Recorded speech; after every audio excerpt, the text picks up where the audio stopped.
On the morning of the 2nd of February 1943, the Battle of Stalingrad came to an end following the surrender of the last pocket of German troops in the northern part of the city. At least that is what the history books tell us. It may be a surprise to some when I tell you that considerable numbers of German troops did not lay down their arms at this time. In fact, Soviet records indicate that an astounding 11,000 German soldiers continued to fight on long after Field Marshal Paulus and the 91,000 survivors of the German Sixth Army were marched off to Soviet captivity, and would continue to resist for weeks, causing the Red Army to mount military operations through ruined Stalingrad to root out and, in its words, liquidate counter-revolutionary elements. This part of the Battle of Stalingrad has been completely ignored by historians, but over 11,000 German soldiers is not an insignificant number, and the omission is extraordinary. Stalingrad is rightly labelled as a major turning point in the history of World War II. What had seemed an assured German victory in summer 1942 would end up as a graveyard for the German army in the east. When the Germans invaded the USSR in June 1941, the campaign had been very successful until the Russian winter and resistance stopped the advance on Moscow. By spring 1942, the Germans resumed offensive operations.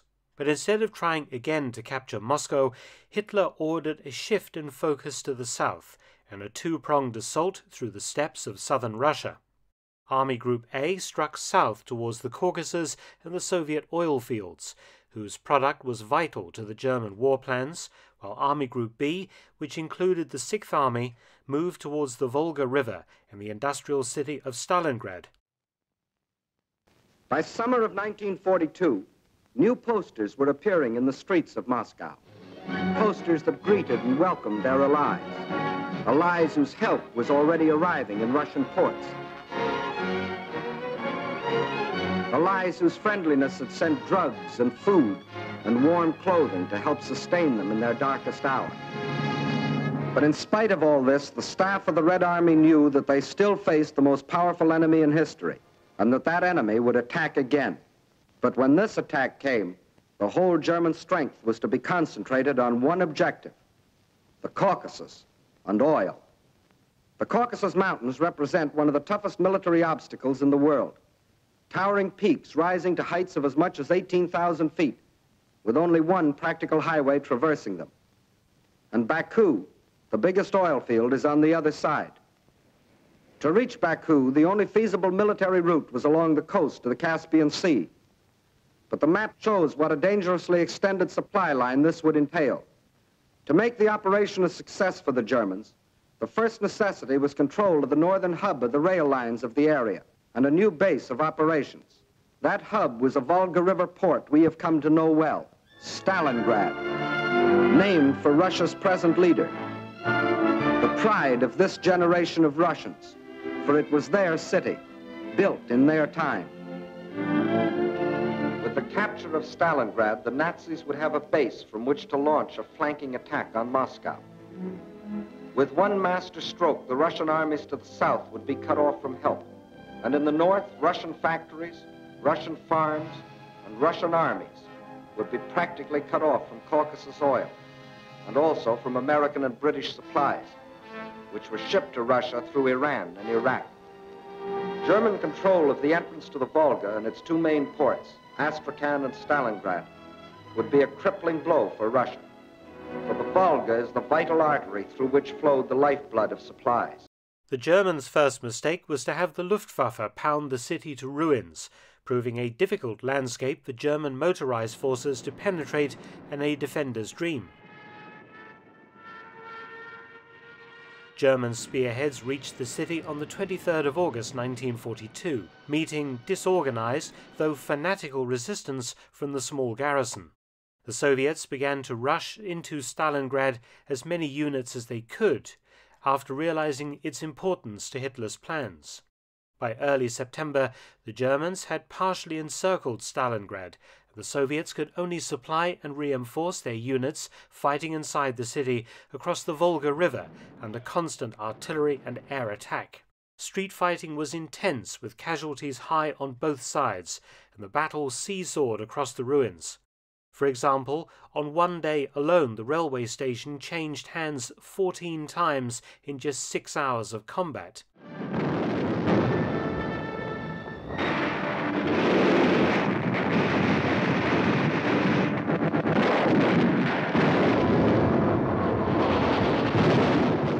Soviet resistance was incredibly stubborn, and the close proximity of German and Soviet forces to each other took away a lot of the Germans' advantage in supporting fire. Soviet static defences in apartment blocks, ruined department stores, and of course the famous factories was incredible, coupled with very active snipers.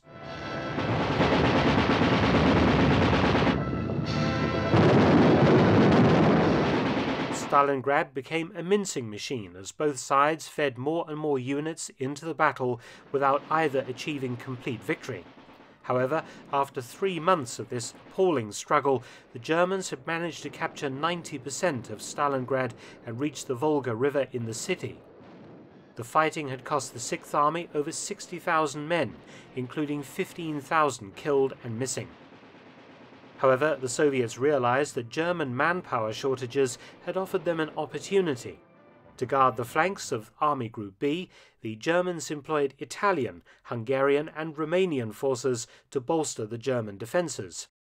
For example, a 120-mile sector north of Stalingrad was very thinly held by the Hungarian Second Army. These Axis troops lacked the weapons, vehicles, training and often the motivation of German forces. The southern flank was equally exposed, protected by the weak Romanian Fourth Army.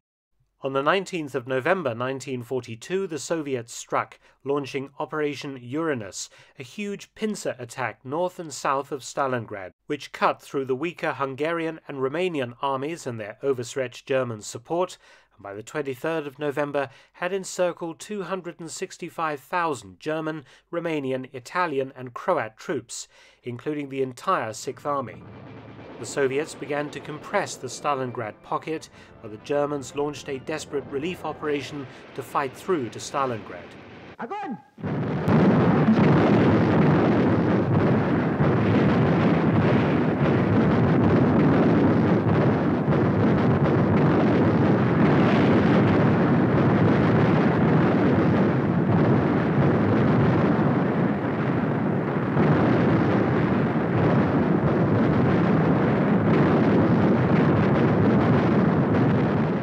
The commander of the Sixth Army, Colonel General Friedrich Paulus, requested permission to withdraw from the city and fight his way out west, but Hitler refused.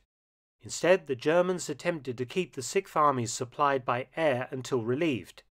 The Luftwaffe failed to bring in the requisite daily tonnage of supplies, and the Sixth Army, still defending vigorously, began to run out of ammunition, food and medical supplies. The relief operation failed, and Hitler left the Sixth Army to fight on for political reasons, doomed to destruction. Paulus was denied permission to surrender on several occasions, and told by Hitler to fight on to the last man and the last bullet. Winter greatly exacerbated the suffering. Once the airfields fell to Soviet troops, the only supplies coming in were intermittent drops by parachute. The Sixth Army starved but still fought stubbornly. Why? Because German soldiers feared Soviet captivity greatly, and they knew they could expect little quarter from the Soviets after the Germans had treated Soviet prisoners of war with contempt, killing hundreds of thousands and leaving millions to starve to death or die of disease and exposure during the first 2 years of the war in the East. The primal fear of Soviet retribution and a slow death in one of Stalin's dreaded gulags kept German soldiers fighting to the end and beyond.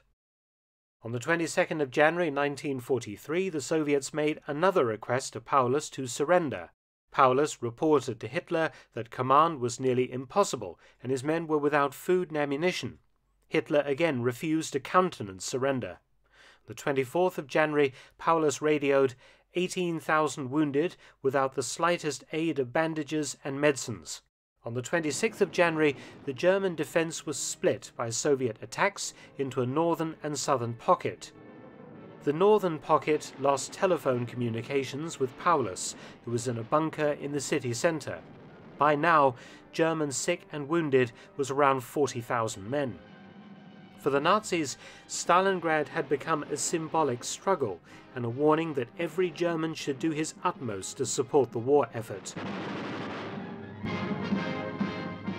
On the 30th of January 1943, the 10th anniversary of Hitler's coming to power, the Führer promoted Paulus to Field Marshal. As no German Field Marshal had ever surrendered, Hitler expected that Paulus would fight on to the last man and then shoot himself. But it was not to be.